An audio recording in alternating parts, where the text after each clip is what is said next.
Welcome to the Transformer Unicorn Tales. I'm Katie, your ever transforming host. This is a podcast about awesome transformations, food, for thought, and occasionally unicorns. I am so excited that you're here listening to this. Let's get started.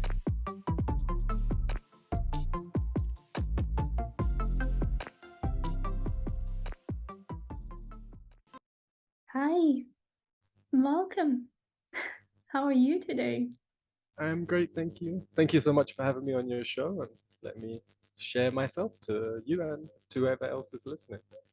And Yeah, apologies for the dog. If you can hear a dog barking, there's something going on outside. dogs are welcome too. But please introduce yourself. So I'm Luke Greenheart, and what can I say? How should I introduce myself?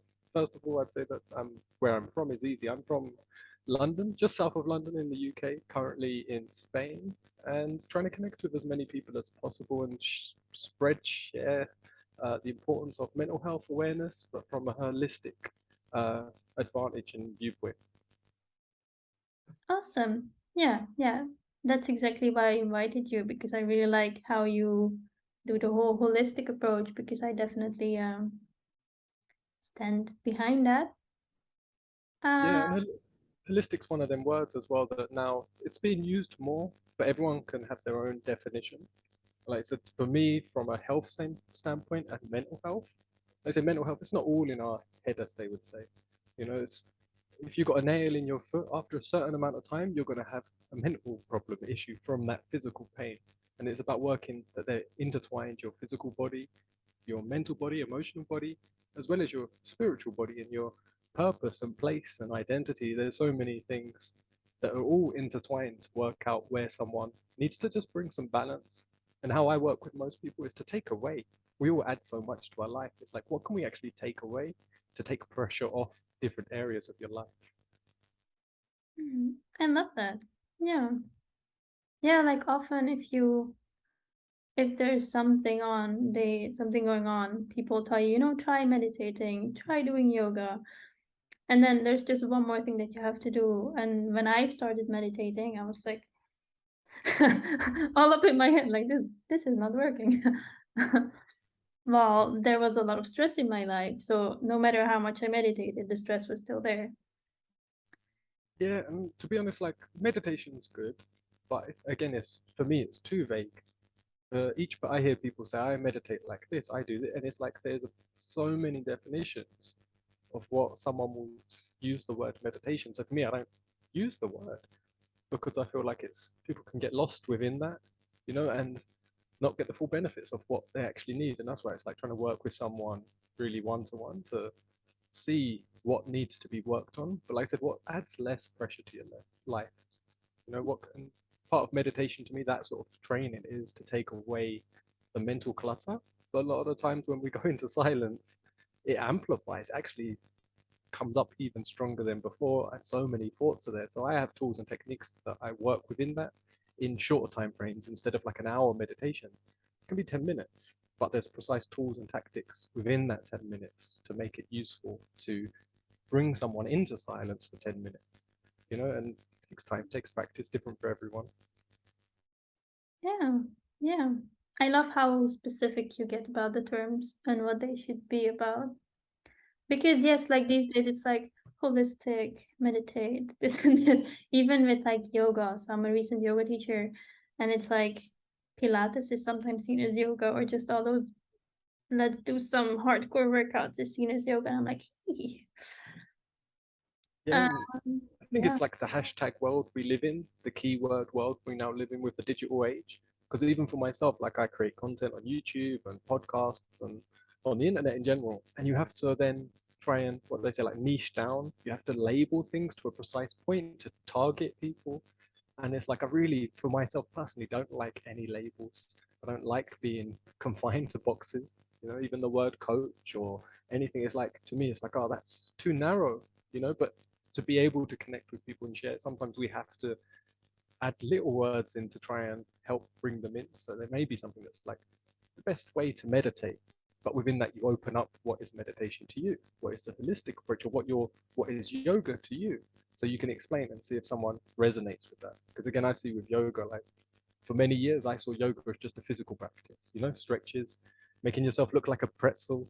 And I was like, oh, I'm not that flexible. That's not for me. And that's all I saw. I didn't see, say, the holistic side of yoga. I didn't see the spiritual side, the unity practice that it's actually about, and bringing yourself into balance. Like that was not, say, advertised when I looked at yoga.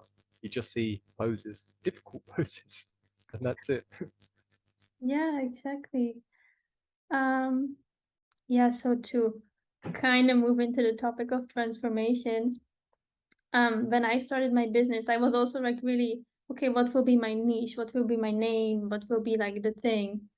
And then just recently, I thought, well, the thing about me is that I'm constantly transforming. I'm constantly changing things, and that's what I like doing. Like in the beginning, I started out as a life coach for people, this and this and this, like your perfect niche. But every time people came to me, it was so much bigger. There was so much more. And I thought, I can help so many more people, or I can help the people in so many other ways than this thing. And yeah, how so for me, I ended up with the transformational and with the Transformer Unicorn Tales podcast. Because for me, it's in those transformations. Because for me, it's that things are always changing.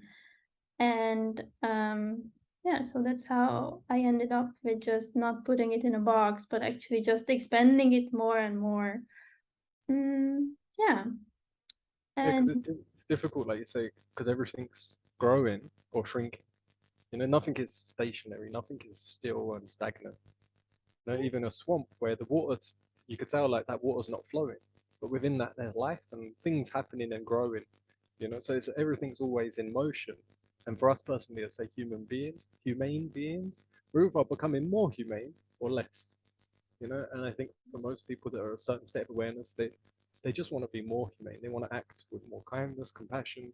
They want more function in their physical body, and they want more joy out of life.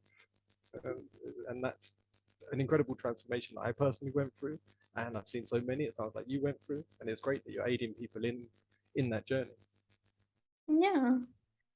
Yeah, so I was wondering if you wanted to share something about your story for the listeners. Yeah, And then if you can then go into the transformation, of course. yeah, yeah. So for me, the transformation was, now I look back, I can really see the journey and more stages.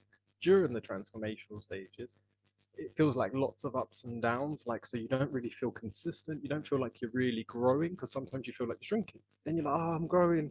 Something good's happening. I feel good. And then suddenly down. And that could be in an instant, could be in the same day, could be minutes later from feeling great. And now I look back, I was like, okay, that was within a short time frame. For me personally, it was over 2 years. There was 2 years of ups and downs, but I never gave up trying to grow, trying to be free within myself, I would say, despite the external world, despite any chaos or drama. I would consistently try and maintain as many practices as I can. And a lot of them were like self love, self acceptance, unconditional love, to not beat myself up for the down days and just be like, you're doing your best. You're trying to be the best as you can as a person, to be calm, kind, and compassionate to yourself and to others. And what else can you do? So it was like on the downs to reassure myself, encourage myself, and bring myself back up. And most of that, for me personally, took a couple of years, I would say, looking back at it, for really getting more stability. And it was like the waves start to just calm until they're a bit smooth. And then you feel like you're just on a nice growth path, where you don't feel that you're going to have them big crashes and big down days, but you're also not scared of it. And like I said, for me, the transformation, like for everyone, I think a lot starts in childhood. I had a really traumatic childhood, so I can look back now comfortably at that childhood. But for years, I would not want to go there. Somewhere I didn't want to visit. I didn't want to go to them memories because they were painful. And if they just triggered in my life and popped up, it was extreme discomfort. So if I go back, parents got divorced at 5. And I don't remember that being traumatic because it wasn't the worst thing going on in my life at the time. My mum was developing mental illness. She was diagnosed with bipolar, then depression, then severe schizophrenia developed. So through my early 5 to 10 years old, her behavior was becoming very bizarre, to say the least. And we would go often without food. I used to barricade my door because I was scared of her, yet loved her, yet felt she loved me, but she couldn't replicate certain actions consistently to show that. Something within me was like, she cares, but she's not in a good place. I didn't understand it. There's really chaotic environment to grow up in. Luckily, my dad was great, but he only got to see me most weekends, and I hid everything from him because I didn't want to talk about my week, and I didn't want to burden him with the stress and the problems. I also didn't want to endanger my mum. I thought if I talked about her, maybe something bad could happen to her, or I would lose her. So going through that all my life, becoming her carer, made me use all my energy, all my life to serve someone else. And in that, I grew this inner dictator, as I called it, where this voice internally was making me really strict on myself, unloving and demanding, and pushing me to do every act that I did that was for care for someone else. It was like I was being whipped to do it. And that was through my self-love that I realized that this voice that I had within me isn't necessary. And it kept telling me it is. It's like you wouldn't be where you are. You wouldn't do what you do if I wasn't here making you do it. Like an angry, horrible person that no one else really heard except from me all the time. It wasn't until I sort of kicked that voice out. And I imagine for me, it's like, imagine a person coming in and talking to you in that tone, with them words, with them demands, them expectations. Would you invite them back? For the most part, you would never invite them back. You'd be like, that's not a friend. It's not even an acquaintance. It's nothing. It's a horrible person. But that's how I was internally, sort of talking to myself a lot of the time. And then I was like, come back when you've got something nice to say. Come back when you're going to show me some real love, some care, some encouragement. Motivate me to do something. Don't push me to do something. Show me the bright side of something. And I want to do it willingly anyway. It's not, I don't need to be forced to do something. Just a little encouragement. So that was sort of my journey. I can go into more detail, but yeah, does that give you a little insight into my transformation? Mm-hmm. Yeah. Yeah. I definitely recognize that voice that is like telling you you must, and it's just always so mean even. And for me, it was, I don't know if it was also for you, it was also that I realized that that voice is trying to protect us, but not, it's coming from a place of fear instead of a place of love. And for me, I just had to find also that loving voice that said, you got this. You don't have to listen to that fear or, that you must do things. And for me, it helped to also embrace that voice in a more loving way. I understand that you think I must, but I want this thing that I do to come from a place of love. Like, Yeah. I must go to my meetings, I must take care of people, or I must always be there for friends. Or I love my friends. I love doing this with people, and that's why I do it. Yeah, and I think it takes time to really be just aware of that process. Like I wasn't aware that voice was acting that way Mhm. until I had the moments of, say, silence. Until I had moments where I just tried to escape everything for a moment, even if it's 10 minutes, and then you start to witness that voice more clearly telling you to get busy, get back into doing what you was doing. Like the stages, this was what year would it be? About 2016. I had a love Danielle, who's still with me, who had a cardiac arrest the year before, and I became now her full-time carer. Traveled across a couple thousand miles to a different country for alternative care, but she was like dying in my arms literally nearly every day. And I was really caring for her, and I was worried that in any moment she's going to die, and that's what the doctors had told me as well. So I was in fear, anxiety, stress, but needed to be of optimum production to care for someone. So I would literally I'd care for her best I could, and I'd go outside for 10 minutes and just breathe and try and silence my thoughts because it was just so much stress going on. And that was really, really hard. And it was like, but it kept me, I noticed that the productivity level when I came back in, I just felt a little bit more refreshed, a little bit more assertive. And I always remembered like paramedics, they turn up in a chaotic situation. And if they're acting like they're in fear or anxiety or stressed out, you'd be like, can you send someone else? Like, I don't think they're going to do the best job right now. So I noticed that when paramedics did come, that they're assertive, that they're clear focused, they're not getting too emotional, they're not letting their own dramas come in. So for me, it was like, okay, you can train that area of your life, but to not become cold in the process, not to turn off all your emotions like I did in the past, like trying to bring that balance in. And over time, that's what really worked for me. That it's like, okay, I can be in some form of inner control, encourage myself with what I'm doing, bring in love in what I'm doing, and still be productive. But I need to take care of myself in the process. I need to serve myself as well. I can't serve everyone without serving myself as well. Like I will fall apart, and that's the process I went through. Yeah, it's like you cannot pour from an empty cup. Yeah, So my story is I had a burnout, and then you really learn that you cannot pour from an empty cup. And yeah, I think that also just that inner calm and that productivity comes from the fact that you're now more focused and more coming from a place of love. Because before there was also just that fear and that must doing something, and then you're kind of like, okay, I must do this. But I think that also brings the productivity and just the connection with the others also down. However, if you pour from your full cup, then you just show up shining, And that's very yeah, different. yeah, definitely. I had a conversation with someone on a podcast, and he was talking about anger, and he said anger must exist for a reason. And he goes, so should we not get angry? And he was finding himself getting a lot of angry with different things happening in the world, different things that he just sees. And he's like, but I've got this anger that it must be there for a reason to use it. And I was like, to an extent, anger exists for a use, you know. But if we've got that internally within ourselves and we're angry at ourselves, it's really deconstructive. Like you said, on your productivity levels, you can't be productive when you're full of anger. There's so much injustice, and we can always find something wrong, no matter where we look. That's the easiest thing to do is find something wrong. Yeah. But if you see it and you want to act towards it to actually bring some sort of balance back to that area or serve that area, you're not going to do the best job if you're full of anger. It's like if you gave a child a puzzle to do, but you made them really angry while they're doing it. They're probably going to end up throwing the puzzle across the floor in the end, not just get frustrated and not finish it. Whereas if you just encourage them to do it, they would enjoy the process and get the puzzle complete.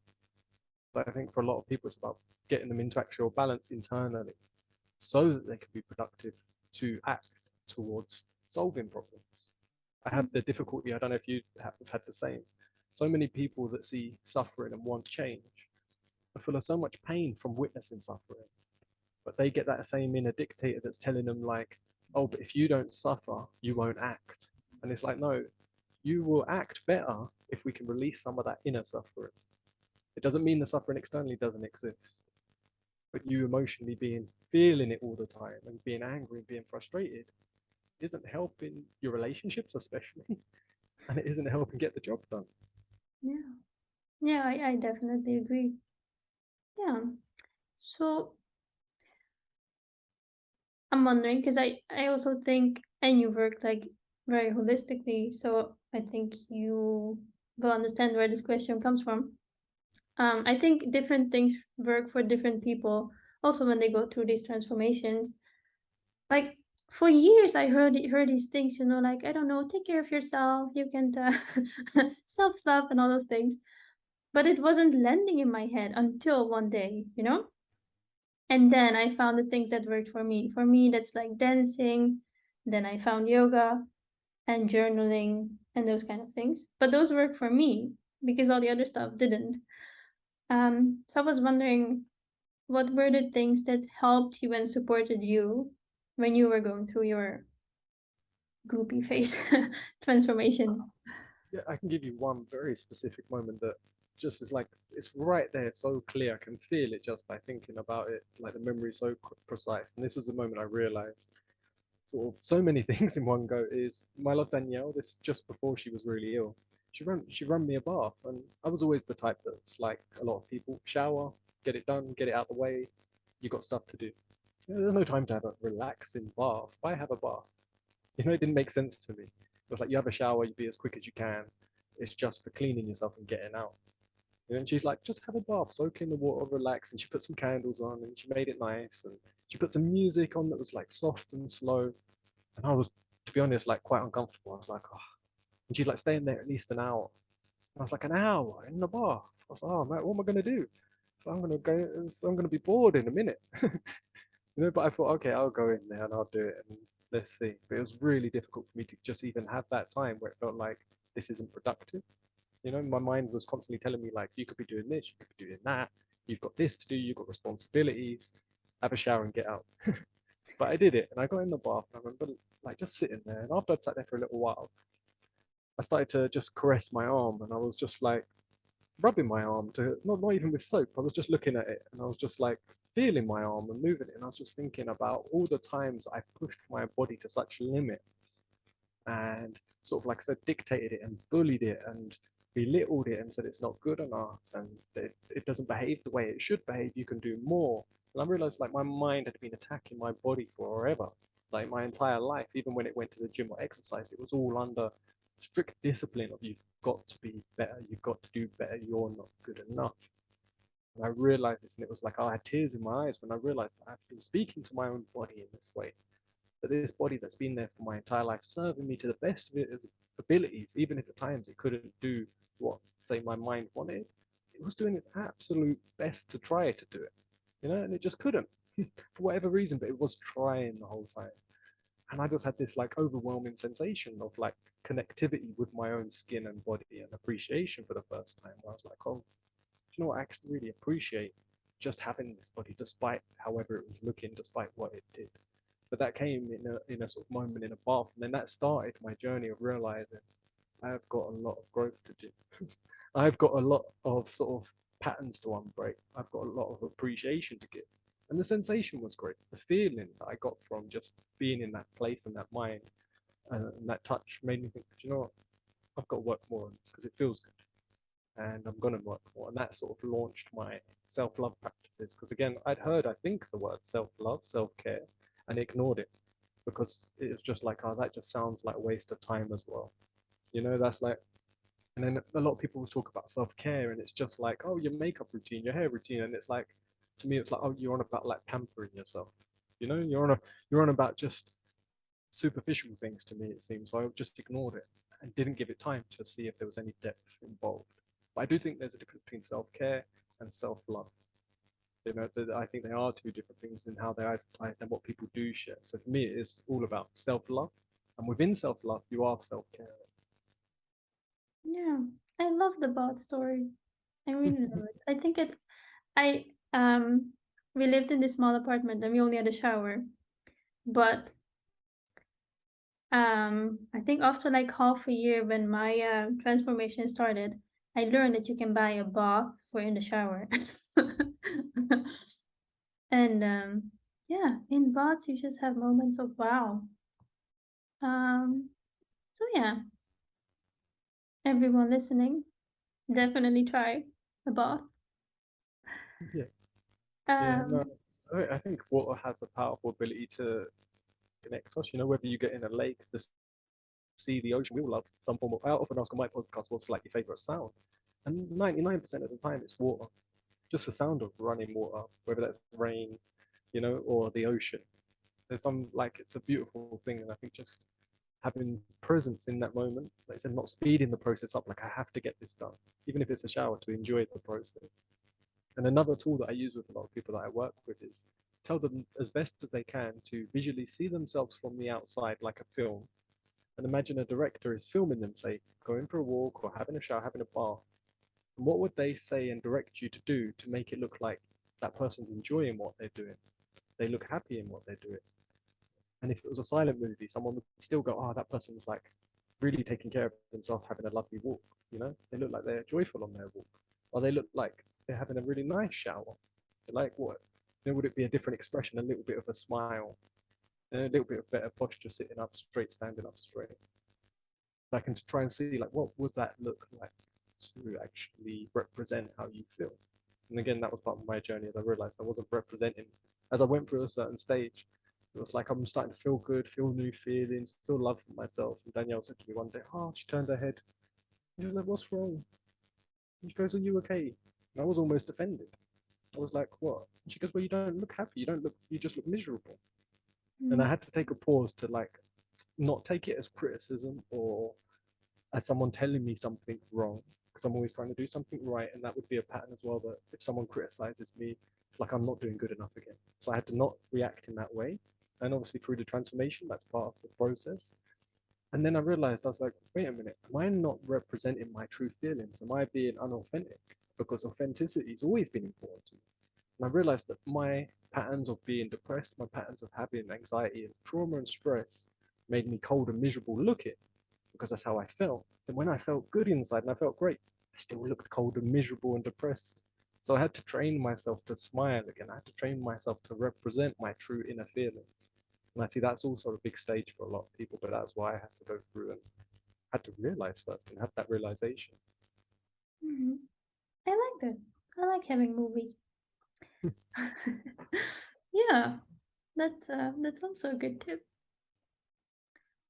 I also like indeed like these days also because the self-care and the self-love is so out there. I also noticed that in the past I would also use them to just patch things up or like not say to pretend, but not really let it heal me. So, for example, I would be really stressed, and then I would go for a walk, and I would be like, "Tomorrow I have a meeting, and I don't know if I'm how do I feel about it." And then I would go home, and I'm like, "Well, I did my walk, I took care of myself." And then later I realized, like, I never actually allowed, to the things to come up or to actually feel my body or to feel my emotions. I just did the walk to take care of myself while I wasn't really taking care of myself because I was still up in my head.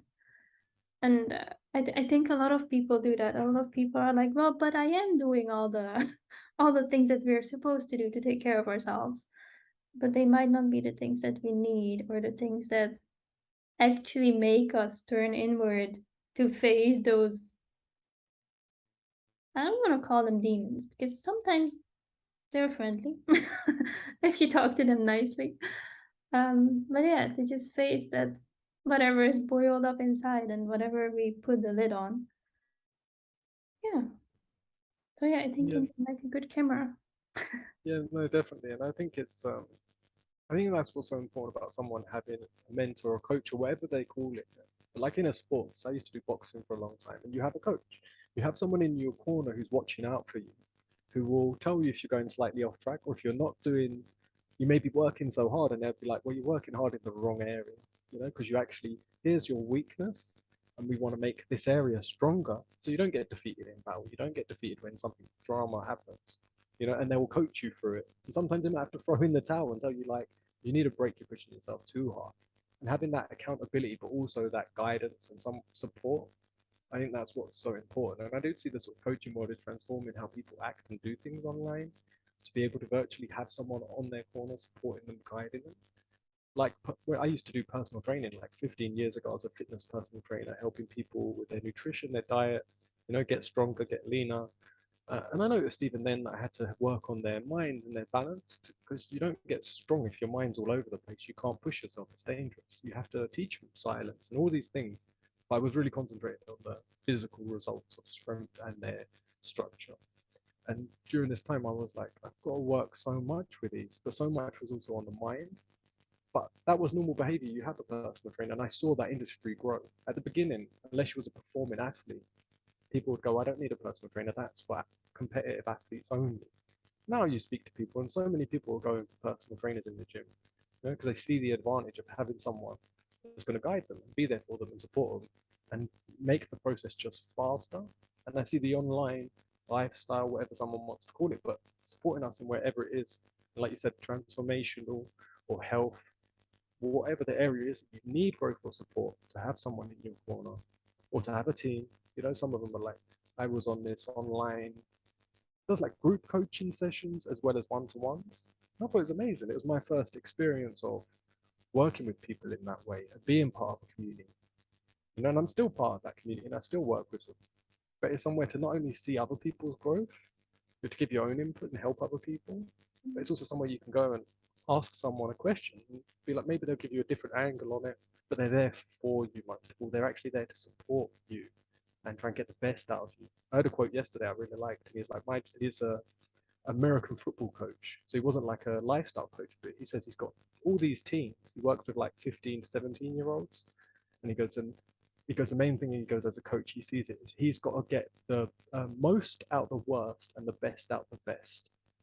And I was like, I like that. And that just resonated with me. And I was like, because you're always trying to bring that community in. You're trying to make sure everyone's growing, everyone's getting the most out of it.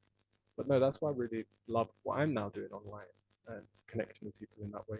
Because I'd worked offline one to one with people before, like I said, as personal training. Then I done through my journey, learned a lot of holistic care, working with different practitioners. So I was doing spinal adjustments, myofascial release, acupressure, really working hands-on on people's physical bodies to put them in less pain, less pressure, and then working on the mind and seeing if that's in too much pressure. And it was only this year I was like, do you know what? What can I bring online? What can I do for people online? And how can I serve? How can I be of most service? So I love that you were doing the same, but I think it's really important for people to have that if they can. Yeah. Yeah, like for me, it was the same because when I realized that something had to change, I started to change things, but I was still stuck in my own loop in my own head, you know? It was still like, um, yeah, but okay, so maybe I should go for a walk, but am I good enough? And all those things are still there. And that voice of like, you must do this like this was still there. And then I went to see my wonderful, beautiful coach. And then she just asked these very simple questions. And I thought, I have never even considered it because that's like so far out of my, my normal way of thinking. I thought I haven't even considered those things. So yeah, I think it's always important to have people around you who indeed want the best for you and who are there to hold that mirror there for you to help you. Yeah, and I think so many Um, people don't have people around them that are encouraging. They may be supportive, but they're not necessarily encouraging because it's almost like that's become foreign to us. So many people grow up and there isn't that encouraging system. There's a support system from family and friends where they're there for you, but they're not always encouraging your desires, your dreams, your passions. We often don't talk like you might resonate with this a lot. Is when I've had my podcast, I've had 1 hour in-depth conversations with people that I've never had with 20-year lifelong friends, where I know now more about a stranger around the world and their passions, desires, dreams, what they really want to do with life, more than I've known from a friend that I've known since school because we've never had that hour-long deep. But if I rang them and said I need you, they'll probably be there, but I don't really know them. It's almost, do you know what I mean? You have a sensation, but you don't really know their passions, their dreams, so you can't be that encouraging if you don't know what someone's drive is, what their passion is. So I think that's also having that people around you that actually want to encourage you and ask you, so what are you passionate about? What's your purpose? How can you get there? And telling you these things, it's like, oh, you realize your inner voice might not have been giving you the same answers and direction and support. So you can wait a minute, something needs to change. But like you said, it also that space. And just briefly, because I know we're coming to the end, is when I was doing boxing for it's 10 years from age 11 till like 20. And what I noticed looking back on it now, because I went there because I was depressed, I was angry, home life was terrible, and that was somewhere I could let out anger. Hit the bags, and I would hit them until my hands were bleeding, and just being there, going absolutely full out, using all my energy and aggression. And but what I noticed looking back now is that coach, it wasn't so much that he was there and would talk to me about my home life or that he would encourage me in anything other than turning up and being consistent and doing my best. But he created a space for me and other youths where I felt accepted. I felt, despite my circumstance, despite my external life, despite the chaos, I'm accepted in this tribe, this community, this group, as equal, not as worse or better. Just I'm equal. If someone starts to think they're better than someone else, they quickly put back down and said, "No, you're all together in this. You're a team. You're all here for a purpose. You're all here for a reason to better yourselves, not to be better than someone else. You're not competing against each other." But mhm. no, so I think that space of what can be provided through having a mentor or a coach to have that acceptance, brings our inner acceptance, brings our inner love. Yeah, yeah. I love that story as well. And yeah, I think I also I recognize that. Like with some friends, I'm like, I have no idea. And I'm just realizing that because yeah, it's like there are so many strangers now that I know a lot better than my actual people that have been there for years. And yeah, it creates It, also a deeper connection with them. Yeah, I interviewed when I started my podcast because I didn't know anything about podcasting, how to get guests. My first idea was to interview a friend that I actually know. So I interviewed one of my best friends that I've known for like 20 years. And I said, come on my show. And he goes, what's it about? And I said, it's about your life and story. And I interviewed for an hour about your journey. Find out. And in that, I found out what his dream sort of passion is. If he could ever do something, he told me what his dream, and he got really embarrassed. He's like, because I've never shared this with anyone. Because I've never even said these words out loud. And I said, well, tell me. I said, I'm really excited and interested now. Now that you've just told me you've never shared it. And within that, I heard, and he's in his mind, it's like, oh, but it's a real dream.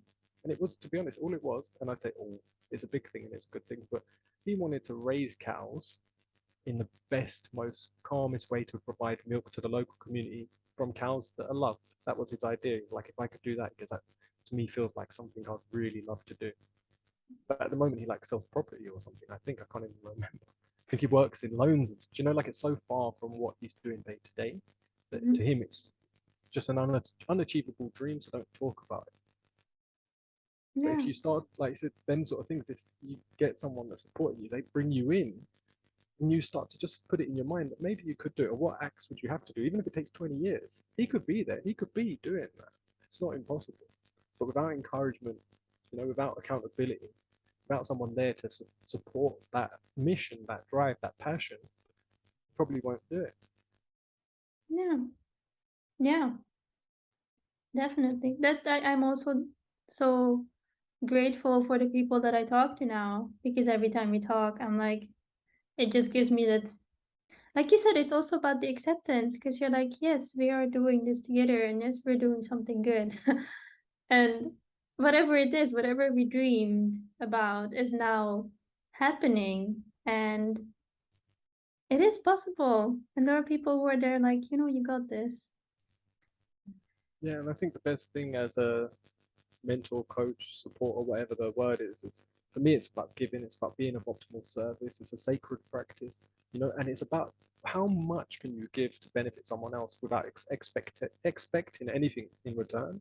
But you always then get a great feeling. There's nothing better than just hearing the words like you made a difference. Like, oh, I got over this obstacle today, or something even really small. You just said I woke up and I just felt a little different. You Yeah. go amazing. You feel different. That's great. Yeah, yeah, I totally agree. So I see that we are coming to an end.